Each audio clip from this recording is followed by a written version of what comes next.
Hi, I am Dipjyoti Roy from Vidya Hub. So today we will explain abstract factory design pattern. So पिछले video में already I explain what is the factory design pattern. I button में मैंने दे दूंगा वो वाला video का link. Please check कर लेना क्योंकि वो वीडियो पहले देखना चाहिए. This is a pre requisite. Once you understand that factory design pattern, only then you can understand abstract factory design pattern. Okay. So what is abstract factory design pattern? Abstract factory design pattern is a creational design pattern that provides an interface to create families of related objects without specifying their concrete classes. So क्या होता है? पिछले video में हम लोग देखा एक interface है. जो इंटरफेस एक कॉमनली जो क्लास का ऑब्जेक्ट क्रिएट करना होगा उसका एक कॉमन इंटरफेस है. बट सोचो अभी जो क्लास क्रिएट होगा उसका क्लास बहुत सारा टाइप का है और जो टाइप होगा बहुत सारा interface, not exactly one interface. And तुमको जब ऑब्जेक्ट क्रिएट करना पड़ेगा तुमको मल्टीपल इंटरफेस के साथ क्रिएट करना पड़ेगा. तो फैक्टरी मल्टीपल प्रोडक्ट्स बनाते हैं और मल्टीपल क्लासिफिकेशन का प्रोडक्ट बनाते हैं. तब तुम क्या करोगे, राइट? सो इसीलिए abstract factory design pattern comes into the picture. So like when there is a group of related objects need to be created, then we can use the abstract factory design pattern. Okay, and also it hides the concrete class implementation. Also it ensures the consistency.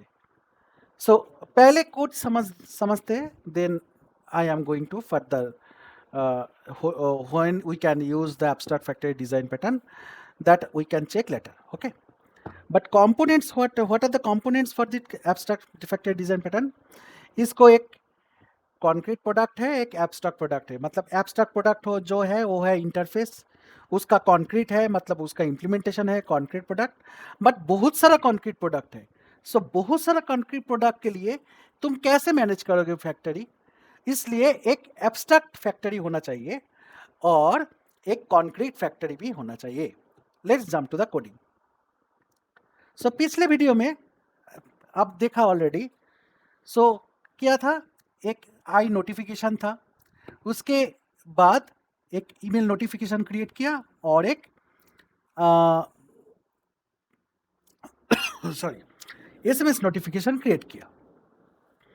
So what I am doing, I am creating one another interface, say iLogger, which is logging some message. And मैंने उसका implement किया फिर से एक email logger और एक SMS logger. Look देखो, मैंने एक क्रिएट किया एक क्लास email logger जो iLogger को implement किया, logger log, और एक SMS logger मतलब SMS logger के लिए implement किया iLogger को, and log को implement किया SMS logger. That's all.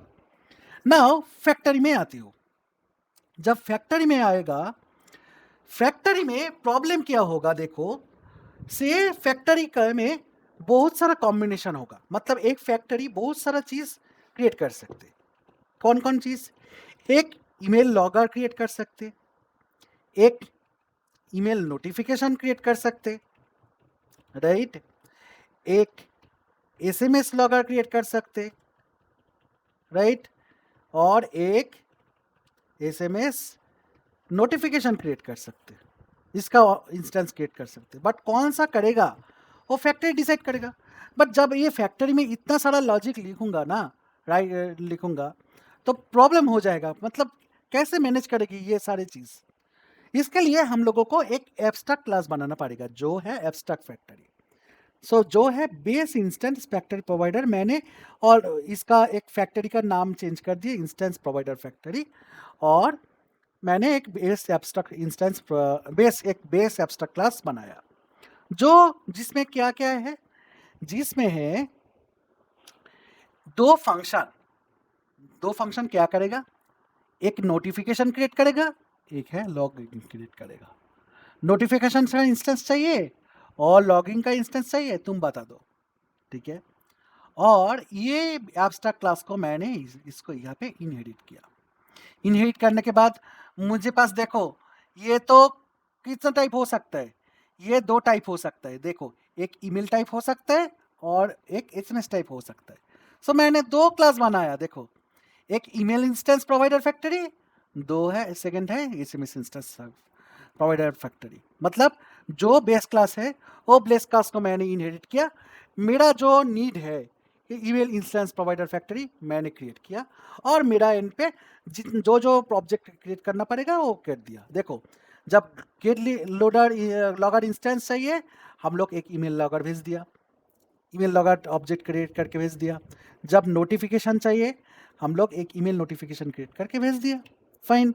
Similarly जब मुझे एसएमएस का चीज़ चाहिए, एसएमएस प्रोवाइडर फैक्ट्री में चाहिए, तब मैंने एक एसएमएस लॉगर भेज दिया। जब गेट लॉगर इंस्टेंस कॉल किया, जब गेट नोटिफिकेशन इंस्टेंस कॉल किया तब एसएमएस नोटिफिकेशन भेज दिया। प्रोग्राम डॉट सी एस पे कैसे कॉल करते हैं इसको, लेट्स हम लोग क्या कर सकते हैं, हम लोग ऐसा एक कोडिंग कर सकते हैं। देखो मतलब ईमेल इंस्टेंस प्रोवाइडर चाहिए और एसएमएस चाहिए, उसी हिसाब से हम लोग एक ऑब्जेक्ट बना लिया और ईमेल फैक्ट्री है, ठीक है, ईमेल फैक्ट्री का नोटिफिकेशन ले लो, नोटिफिकेशन मिल गया। ईमेल फैक्ट्री है, ईमेल फैक्ट्री का लॉगर चाहिए, ईमेल फैक्ट्री का लॉगर भेज दिया। मतलब इसका एक इंस्टेंस मिल गया, ये नोटिफिकेशन का भी एक इंस्टेंस मिल गया ईमेल का। सिमिलरली जब एसएमएस चाहिए तब एसएमएस का भी एक एसएमएस फैक्ट्री से मैं नोटिफिकेशन और लॉगर ले लूँगा। समझा? करेक्ट। सो इसी हिसाब से जब तुम देखोगे email logger dot log, say I am just messaging this is email logger, got it? और मैंने और एक करती हूँ SMS logger, this is SMS logger. Fine, you understand? So इसी हिसाब से हम लोग abstract factory design pattern create कर सकते हैं। ठीक है, लेट्स रन द प्रोजेक्ट। देखो ये भी email notification and email logger, then है SMS notification and SMS logger. Fine. So let's jump to the PPT. Now, when multiple product families exist, like there are, look, one is notification, another is logger. So there are multiple product family. So जब बहुत सारा classification होगा multiple product का, तब तुम abstract class बनाना चाहिए, otherwise you can manage it. When object consistency is important, obviously, and when switching product families dynamically, जब मुझे एक प्रोडक्ट से दूसरा प्रोडक्ट चाहिए, ये प्रोडक्ट का इंस्टेंस चाहिए, देन दूसरा प्रोडक्ट का इंस्टेंस चाहिए, इसी हिसाब से हम लोग इसी टेक्निक पे हम लोग abstract factory design pattern use कर सकते हैं। ठीक है, and also some use example I already provided here. Some like if there is a UI theme based system or any cross platform UI theme, like जब कोई button चाहिए, button provider or any text box provider or any some like very logical things provider, if there is a factory it is giving that logical component, then we can use this technique. And also like whenever in the database case, when it is providing the database, say in your project there are multiple database connection. So when it is suppose a module, then it is calling the database A. When it is module B, then it is calling the database B. So like that there is a logic. So how to get that database connection string, how to get that database provider? So you can create a abstract factory design pattern, and accordingly the logic wise you can return that database instance object. Okay, fine. And thank you for watching this video. Please like, share and subscribe my channel, so that I am very much enthusiastic to provide you those information about this design pattern and other some educational videos. Thank you very much.